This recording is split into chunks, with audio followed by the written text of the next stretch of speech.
Hi, how are your New Year's resolutions going for you? Are you struggling? Guess what? There's an app for that. Now, I didn't create it, but I am proud to share one of the key things that I use on my phone every day, and it's called Loop Habits. Hi, I'm Ashley with AskAshley.life, and I'm here to help you start um, building your habits over time. Now, many of us sit down at the end of the year, or we spend the last 6 weeks of the year talking about how we're going to wake up to a completely different world in 2023. It's not fair. All right, it's not fair to do to you. And perhaps maybe you sat down and you wrote a list of 50 different things you wanted to accomplish. Maybe they're daily habits, maybe they're prior to the end of the year, whatever it is.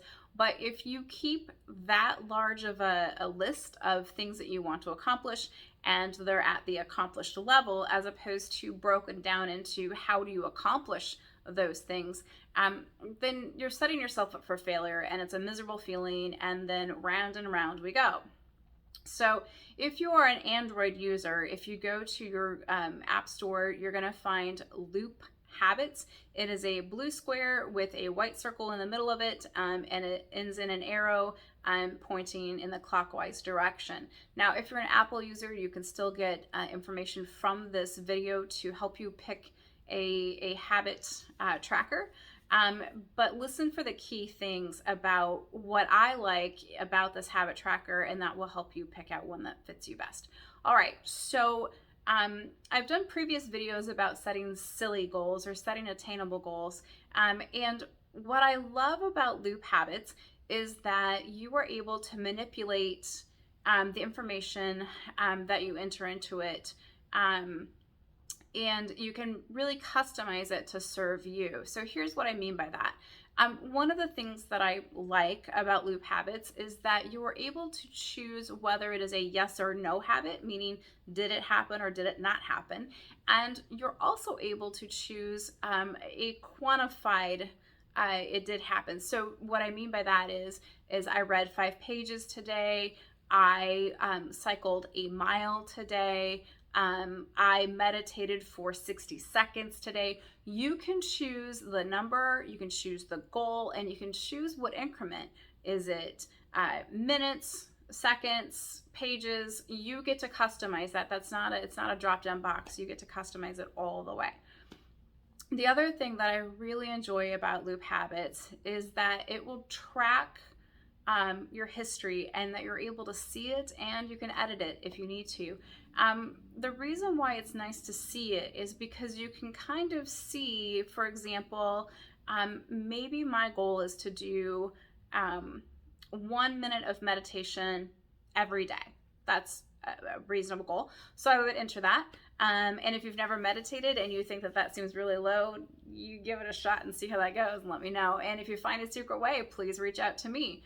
Now, if I enter it that I did 1 minute meditation every day and I miss a particular day each week, maybe I'm starting to form a habit where it just doesn't happen on Fridays. And that habit tracker will tell you, hey, you know what? These are the days of the week that you're missing the most. These are the days that you are the most successful. And that will allow you to tweak how you set up your goals. Now, that doesn't mean you just eliminate it. Maybe you need to eliminate other things, or maybe you just need to accept, you know what?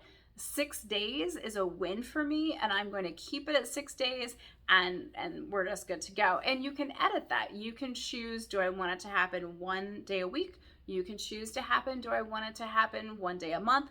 However you want to set it up. It's super, super easy.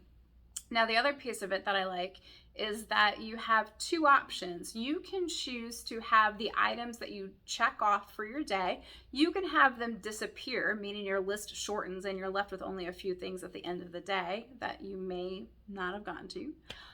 Or you can keep all of your checked items in view so that if you get that brain chemical hit, which we do when we check off a box, if it helps encourage you to continue on your path of achieving what you want to achieve by keeping all those check marks for that day visible, you can choose that option too. Super, super simple, right?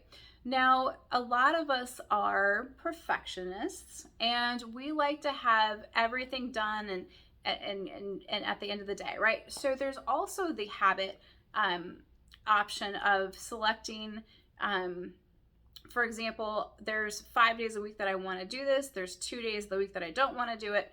And so on those 2 days that I don't want to do it, but I don't want to get penalized for it, I'm able to use a toggle switch, and I'm able to check it off of my list of things to do or my responsibilities for the day.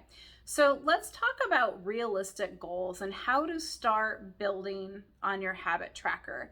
Now, I did mention earlier that you do get like this little happy hit in your brain when you check something off. And so I'm going to encourage you to pick for this week, pick 3 to 5 items that are kind of, they're already really part of your habits. Okay, they're already part of your habits. So pick 3 to 5 that are already real simple and easy for you to do. You already do them automatically. And I say this because you get that hit, right? And you can start to see, you know what? I do have things that I do that I need to do for myself that I'm good at. That's part of it. And then what I would like for you to pick is I would like for you to look at your long list of goals that you have for this year. And I would like for you to break it down into the silliest increment. And here's what I mean by that.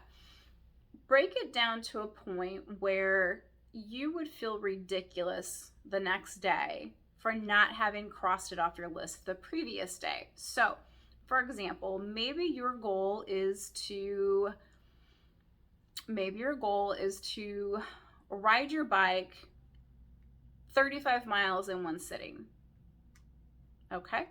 But you struggle with getting off the couch. So, having the goal of riding 35 miles isn't going to work. It's just not realistic. So perhaps what you want to start off with is I want to ride 1 mile in a sitting. Okay? So that is your realistic goal. Now, if you go a whole week and you have not checked off riding a mile every day or how often you decide you want to do it, then that goal isn't simple enough. It's not small enough. So if you really struggled this first week of getting a mile in a day, if that's your goal, then break it down even further. Maybe your goal is to put on your tennis shoes and go to the gym. Maybe it's go to the gym parking lot, right? So just break it down super simple so that you can be successful at it and so that you're naturally becoming more assertive at owning your goals. And what you're going to see is, okay, I got to the gym every day this week, but now I need to go through the door next week. Now I need to check in at the gym. And then, you know what? Maybe that following week is I need to go up those stairs and I need to put myself on that bike and I need to pedal for 5 minutes. So you can see how you can break them down super simple.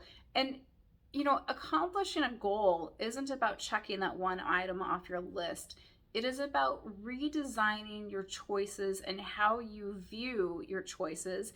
And it's about being better every day as opposed to waking up perfect on the following year. All right, so that's enough information for today. I'm going to continue to encourage you to add and grow and improve. And most importantly, stay curious and kind. That's something I say a lot. But stay curious and kind about yourself too. You deserve it. All right, be sure to like, share, and subscribe. I'll see you later and have a great day. Bye, guys.